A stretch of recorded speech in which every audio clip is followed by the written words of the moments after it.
Big pass Tamil season 9. அதாவது இந்த உலகத்திலேயே கேவலமான ஒரு கப்புள்ஸ்க்கு அவார்டு கொடுக்கணும் அப்படின்னா அது நம்ம பார்வதி கமருதீன் இவங்க 2 பேருக்கும் இந்த அவார்டு கொடுக்கலாங்க. நீங்கள் லாஸ்ட் வீக்கில் எபிசோடு எல்லாமே பார்த்துட்டு இருந்தீங்க அப்படின்னா நான் ஏன் இந்த வார்த்தையை சொல்கிறேன் அப்படின்னு உங்களுக்கு தெரிஞ்சிருக்கும். விஜய் சேதுபதி அவர்கள் போன வாரம் சனி ஞாயிறு இந்த 2 நாள் வந்தப்போ கமருதீன் பார்வதி அவங்க 2 பேருக்கும் என்னென்ன விஷயங்கள் நடந்துச்சு, சொல்லப்போனால் 2 பேருக்கும் பிரேக்கப்பே ஆயிடுச்சு அப்படின்ற மாதிரியும் சொல்லலாம்.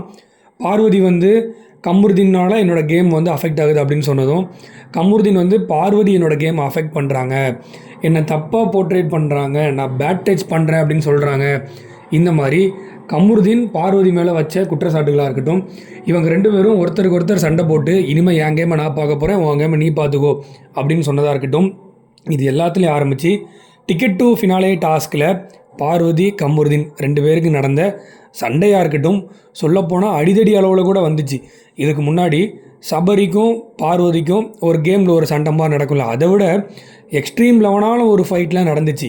இது எல்லாம் நடந்ததுக்கு அப்புறமும் இந்த காதல் ஜோடிகள் மறுபடியும் ஒன்று சேர்ந்துட்டாங்க. மறுபடியும் ஒன்று சேர்ந்தது மட்டும் இல்லாமல் பார்வதி என்ன சொல்கிறாங்க, உன்னோட அக்ரஸிவ் சைடு எனக்கு ரொம்ப பிடிச்சிருந்துச்சு அப்படின்னு கமருதீன் கிட்டே சொல்கிறாங்க.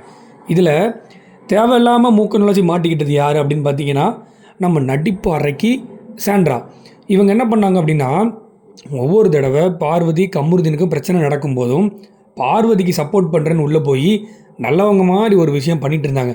ஆனால் பார்வதியோட இந்த டபுள் கேம் ஆடுறதுனால சாண்ட்ராவுக்கே பார்வதி மேலே வெறுப்பாயிருச்சு. நீ என்ன வேணாலும் பண்ணிட்டு போ, இனிமேல் உன் கூட என்னால் பழைய மாதிரி ஃப்ரெண்டாக இருக்க முடியாது அப்படின்னு சாண்ட்ரா மூஞ்சிக்கு நேராக பார்வதி கிட்ட சொல்லிவிட்டு சண்டை போடுறாங்க. அது மட்டும் இல்லாமல் இதில் முக்கியமான நடந்த ஒரு பிரச்சனை இருக்குது. என்னென்னா, டிக்கெட் டு ஃபினாலே டாஸ்கில் அந்த காருக்குள்ளேயே உட்காந்துட்டு இருக்கிற மாதிரி ஒரு டாஸ்க் இருக்கும். யார் அதிக நேரமாக தாக்கு பிடிக்கிறாங்களோ அவங்க தான் வின்னர். இந்த டாஸ்கில் அரோரா தான் வின் பண்ணாங்க. 14 hours காருக்குள்ளேயே உட்காந்துட்டு இருந்தாங்க. அரோரா அண்ட் சுபிக்ஷா 2 பேருமே நல்லா பெர்ஃபார்ம் பண்ணாங்க. வின் பண்ணது அரோரா தான். இந்த டாஸ்கில் என்ன நடந்துச்சு அப்படின்னா, கண்டஸ்டன்ட் ஒவ்வொருத்தரும் மற்ற கண்டஸ்டண்ட்டை என்ன வேணால் சொல்லி இரிட்டேட் பண்ணலாம். அந்த காரில் அவங்க கூட இருக்காத மாதிரி ஏதாவது ஒரு வார்த்தையை சொல்லி அவங்களுக்கு அடுப்பேற்றி காரை விட்டு வெளியேற்றுறதுக்கான எல்லா வேலையுமே பண்ணலாம். அப்படி இருக்கும்போது கமருதீன் என்ன பண்ணார், சாண்ட்ராவை வெறுப்பேற்றுறதுக்காக ஒரு சில வார்த்தைகள் சொன்னார். பதிலுக்கு சாண்ட்ரா என்ன பண்ணாங்க, கமருதீனை வெறுப்பேற்றுறதுக்காக காமருதீன் அப்படின்ற ஒரு வார்த்தைகளை சொன்னாங்க. அதுக்கு லைவ் பார்த்தவங்களுக்கு தெரிஞ்சிருக்கும்.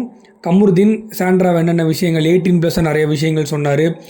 சாண்ட்ரா கமருதீனை பார்த்து பொறுக்கின்னு சொன்னாங்க.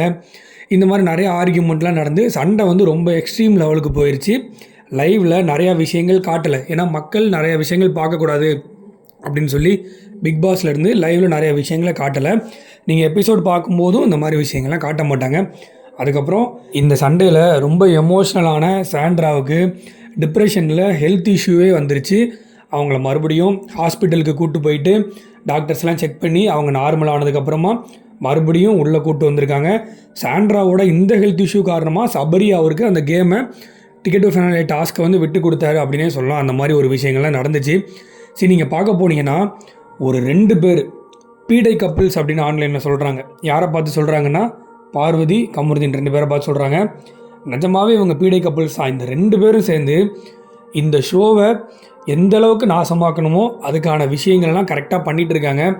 இதில் சோகமான விஷயம் என்னென்னா, விஜய் சேதுபதியும் இதை சீரியஸாக அட்ரஸ் பண்ண மாட்டார். அவர் ஏதோ ஒரு ஃபன் மாதிரி கடந்து போயிடுறாரு. அதுதான் இதில் ஏற்றுக்கவே முடியல. நீங்கள் இந்த பீடை கப்பிள்ஸ் பற்றி என்ன நினைக்கிறீங்க அப்படின்றத மறக்காமல் கமெண்ட் செக்ஷனில் சொல்லுங்கள். அடுத்த ஒரு இன்ட்ரெஸ்டிங்கான வீடியோவில் நான் உங்களை மீட் பண்ணுறேன்.